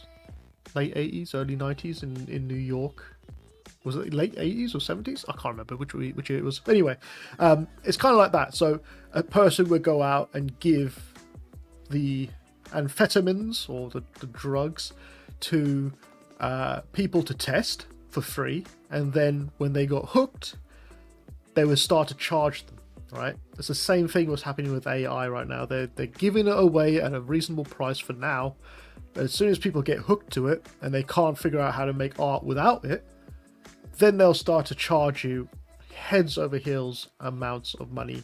My friend who created hold on, I'll just share it again because I think it is amazing, but I'll just share it again. So my friend Simon, who created this recently, today, he says that the program he used to create this gave him unlimited credits to create it. Now, I don't know if you've done any AI before, but it's not cheap.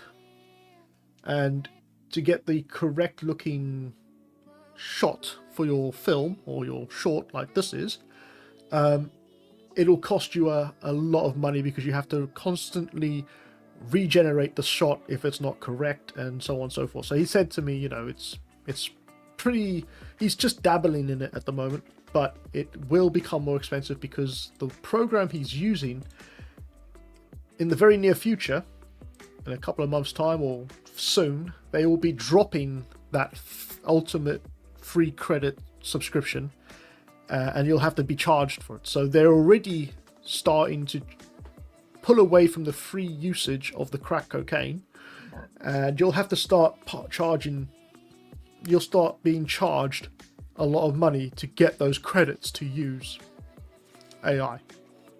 So as soon as it's going to be a massive thing for studios, but people who are doing it in their own bedrooms or anything like that, they're going to run out of money. It's basically like putting money into a slot machine in Las Vegas, right? And hoping to win, but you're not going to win because the house always wins, I guess. I don't know. Let me know if those analogies actually make sense. Damien says, how would you retopo a high poly character if you cannot export it in a different to a different program? Well, inside of ZBrush, there's a thing called Dynamesh, or Decimation Master. So Decimation Master works, you decimate your character, so you'll have your 5 million polygon character, which you can't take out of ZBrush, but if you decimate it, then you can triangulate the model and it'll try to hold as much detail as possible of the high poly model, but it'll decimate it so that it's not usable in any way apart from being a high poly model, and you can retain all that detail that you created and take that into Substance Painter, Maya, to use to bake the high poly detail onto your low poly detail. It's an easy enough thing to learn. I think there's a lot of videos out there that can teach you how to use Decimation Master. It's not difficult. All you do is press this pre-process current, wait for it to finish doing its processing, and then you choose a decimation. So you choose how much you want to decimate your model. 10 to 20% is normally good enough. It'll decimate it but keep the high poly detail, and then you can export that as an FBX. Anything under 1 million polygons for Maya, for Maya is fine. You can go up to about, depending on your computer power, you can go up to about 1.5 to 2 million polygons into Maya, but I wouldn't recommend it because you probably just crash Maya every time. But anything underneath 1 million, maybe just above 1 million, is fine. Coming says, don't things usually get cheaper over time? I guess it could get more expensive if they start to make it more exclusive. Comics Legend says, wow, very cool. Have your friend teach you. I heard about that. I think that that is clean. Yeah, so I don't think you're right in this way. So you say, don't things usually get cheaper over time? I don't think that's the case, because if you look at ZBrush, you look at my subscriptions, they never get cheaper. They've never gotten cheaper. Because it's a product that people want to use and there's high demand for it, they will put the prices up rather than down. If there was no demand for it, then the price would stay low. But because there's so much more demand for it over these last couple of years, and because the technology is moving forward so fast, the price will go up. As well as, to take this into account, there are now laws being written about AI's impact on the environment, because of the servers, the AI data servers are running at high capacity the whole time, and they have to cycle water through the processors to keep them cool, and once that water's gone through, it's then contaminated water, so it's, you know, non-usable for drinking or for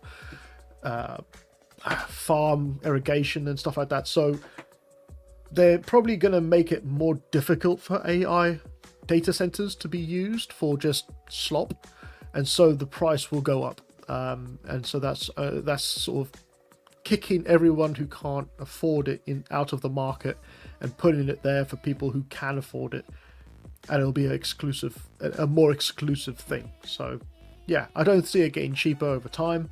I think the cheapest it's going to be now, but it definitely won't be cheap in the future. It'll be way more expensive.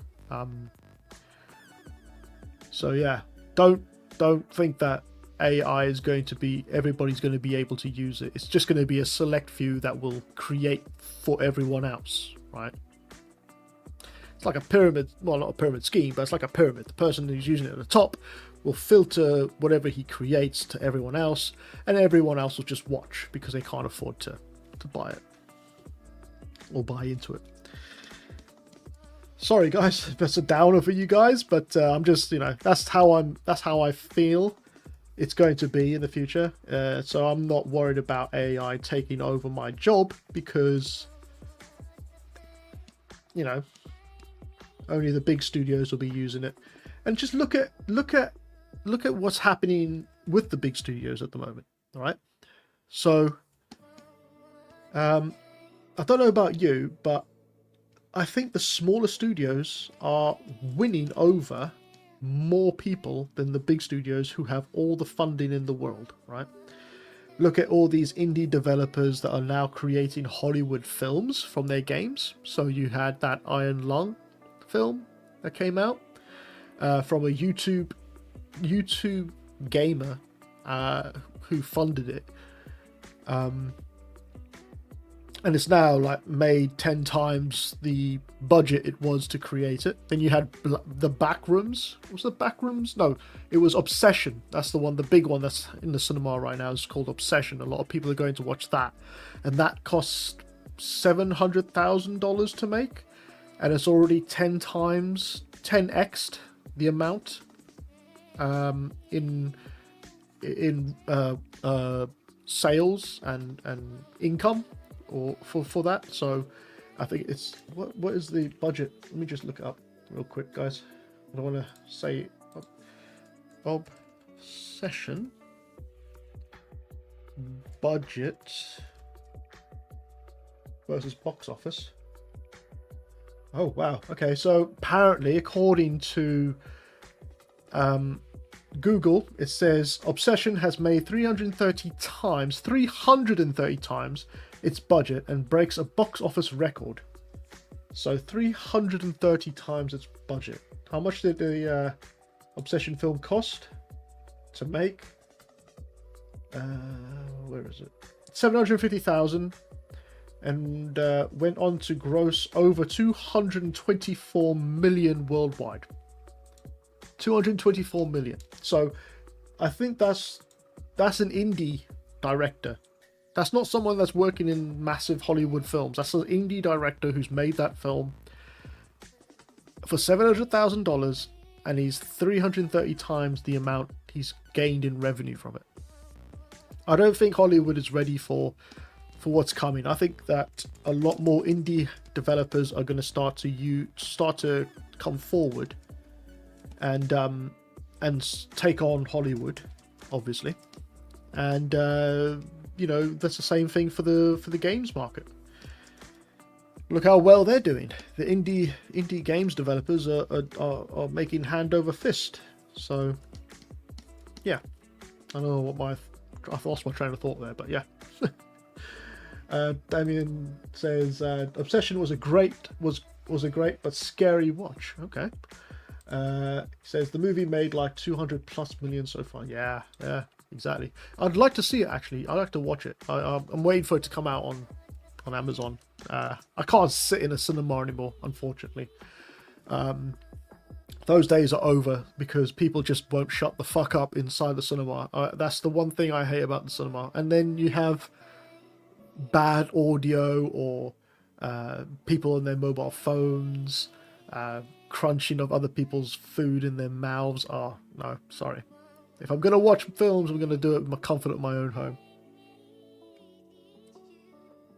I'll buy it on Amazon, but I won't watch it in the cinema.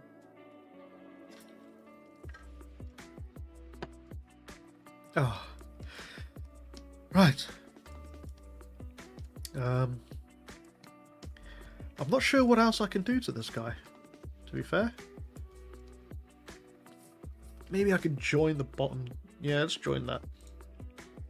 And then let's merge that together.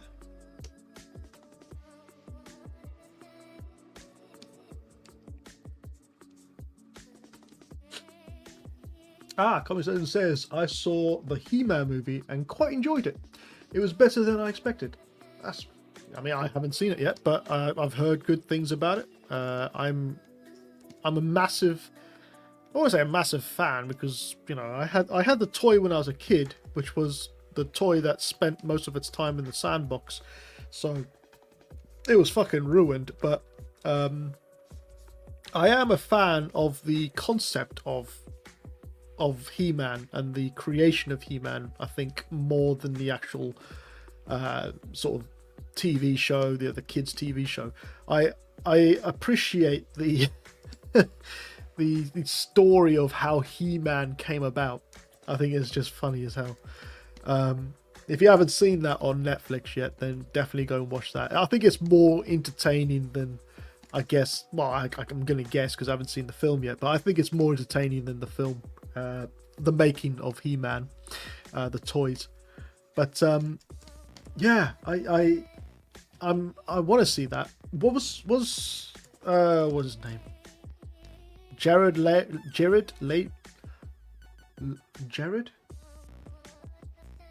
Nemo? Oh, I can't remember. Skeletor. Was it good at Skeletor? Was that guy Jared Lemo? Jared? I can't remember his name. Was he any good as Skeletor? Because I heard there was a lot of people that were umming and ahhing about how Skeletor sound, because he's got a very specific voice in the comics, in the sort of cartoon. And I just wondered if they stuck to the original sound, or if they went a bit deeper, because I think in the trailers they went a little deeper with his voice, didn't they? And I think it's probably the right thing to do, because, you know, you can't have a squeaky bad guy all the time.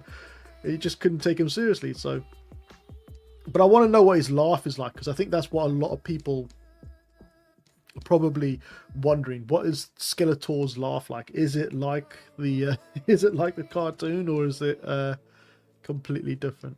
Yeah. It's some things that work in the cartoon, some things that don't work in real life. So okay, his voice was great. It was a bit deeper. Okay, but did he have the comedic, the comedy feel? Because he was very comedic in the film, in the cartoons, wasn't he? He had sort of a sense of humor, basically. I just wondered if they also brought that through as well.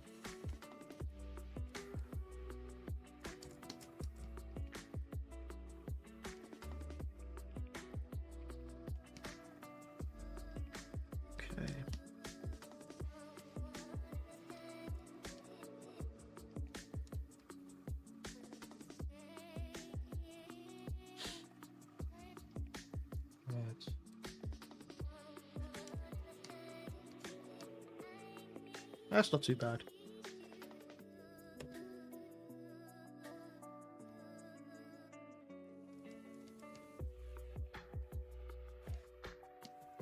Again, I'm just doing, this is just a quick sculpt, by the way. I'm not going to be doing too much in terms of like we did with the sci-fi suit, which took months to do.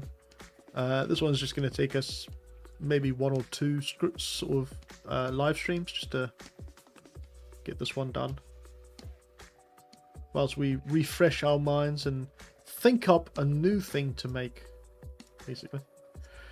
Oh,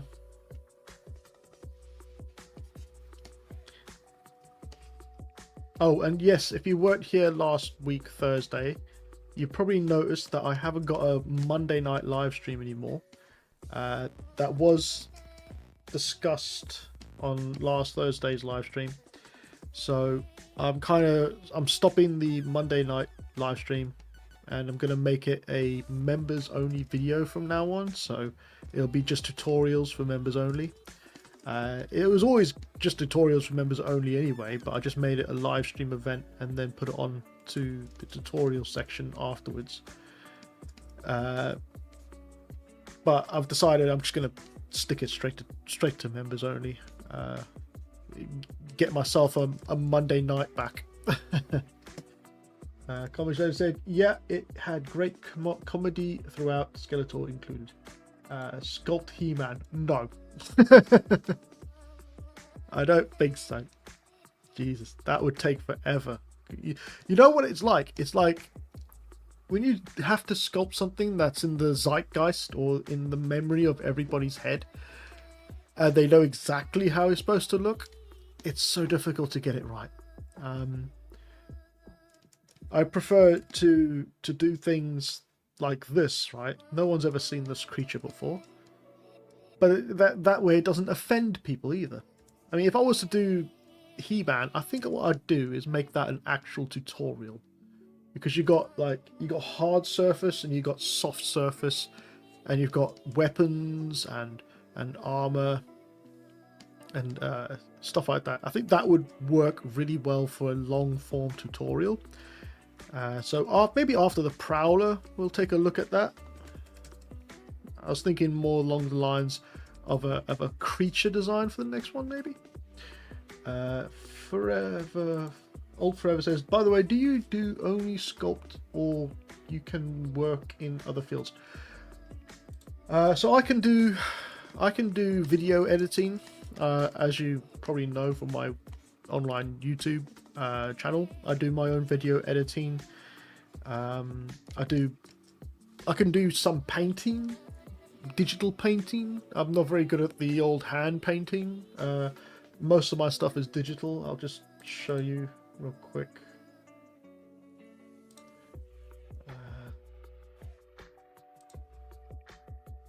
Yeah, so here's some paintings that I've done before. Digital painting. I won't show the nude ones, but I like this sort of, this sort of painting style. It's a great artist that I've bought a lot of his artwork, sort of posters and stuff. I haven't got the money for real artwork. I'll just get his stuff up. Hold on. I'll show you who he is. You probably know him because I probably showed you a lot of his stuff anyway. There we are. You're only going to see the first few because I'm not sure the other ones are safe to show. But this guy is called Chris Guest. Sorry, Chris Guest. And I've bought a lot of his artwork, and I love the style of this, like pop art, but with sort of street art, I guess is what you could call it. Not pop art, is it? It's oh, the word's completely going out my head now. Pin-up art. That's one, pin-up. So I like this sort of style. This is all oil-based stuff, but I love that style, and I really like mimicking it with my own sort of techniques and stuff. Finding images like that online and then doing a sort of pop, sort of similar style to it. That's sort of something I want to get more into, and work in more into that. Other skills? Do I have any other skills? I don't know, actually. I've never had to have other skills, but I guess, I could do graphic design for... I've done some graphic design work for Deloitte and other companies. So I'm not just limited to character design. I can actually work in other fields as well. And that's another thing I recommend people do, is also look into animation, video editing in particular. Like, there's always work for video editors out there. But yeah.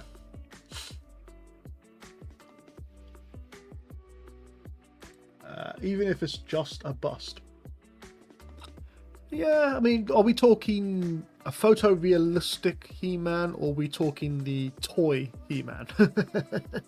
Because, if it's gonna be the character, the actual actor from the He-Man film, that will take forever because unfortunately likenesses are not my forte when it comes to characters or actors and stuff like that.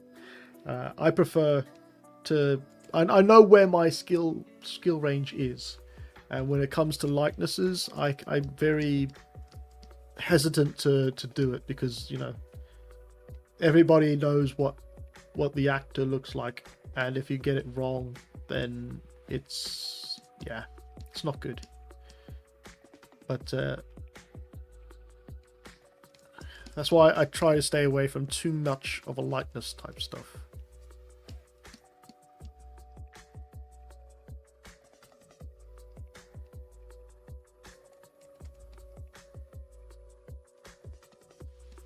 Alright.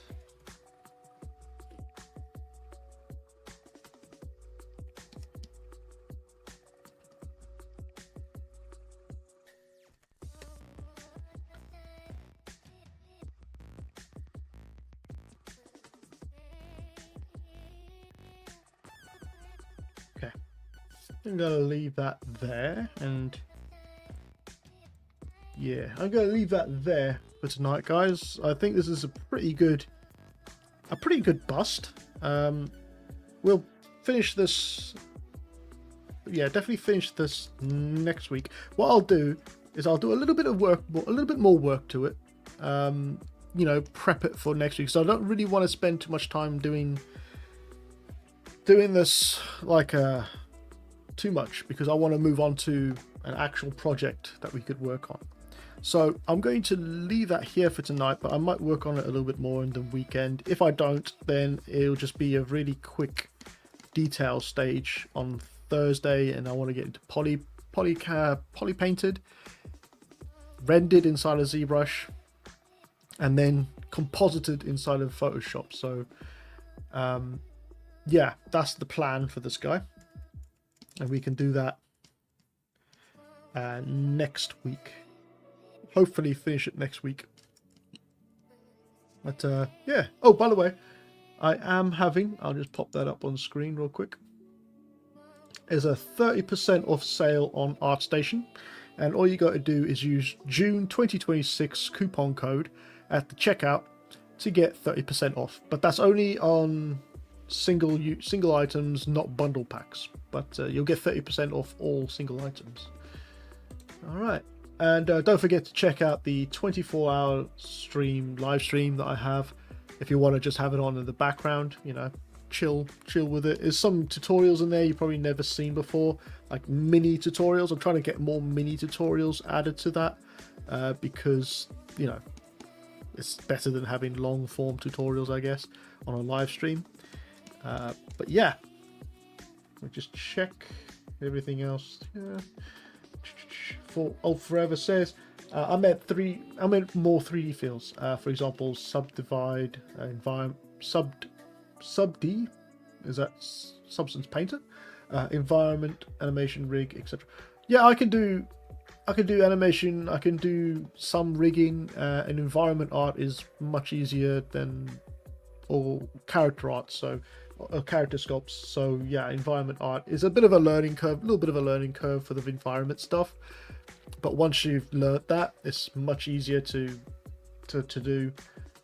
It's just, you know, getting your head around it. But yeah, once you've learned 3D, then you can pretty much jump in between environments and characters. It's just a little bit of it's a little different when it comes to the low poly models and setting it up for sort of gameplay elements and stuff like that. But yeah, at the end of the day, you're still using the same program as the character artist and the environment artist, so you know, it's not too difficult. Anyway, I'm going to leave it there for tonight, guys. I hope this has been a fun live stream. If you liked it, please leave a like, share and subscribe and all that jazz. Yeah, have a great weekend. Oh, what's going on my intro screen? It's all screwy. There we are. Yeah, have a great weekend, and I'll see you on Thursday. I was going to say I'll see you on Monday, but yeah, I won't see you on Monday. I'll see you on Thursday. we'll carry on with this project. Again, if you have anything you want to show on my Discord, share with me on my Discord in the program feedback section.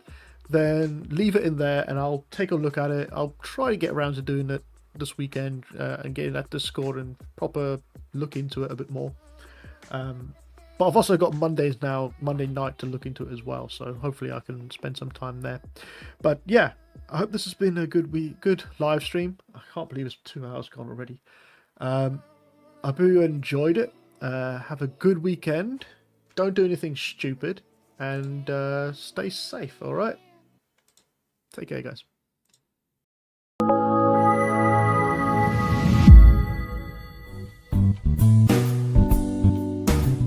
Thanks for watching. If you're interested in more exclusive content and want to support my work further, then please check out my Patreon page at MLW_creative for more.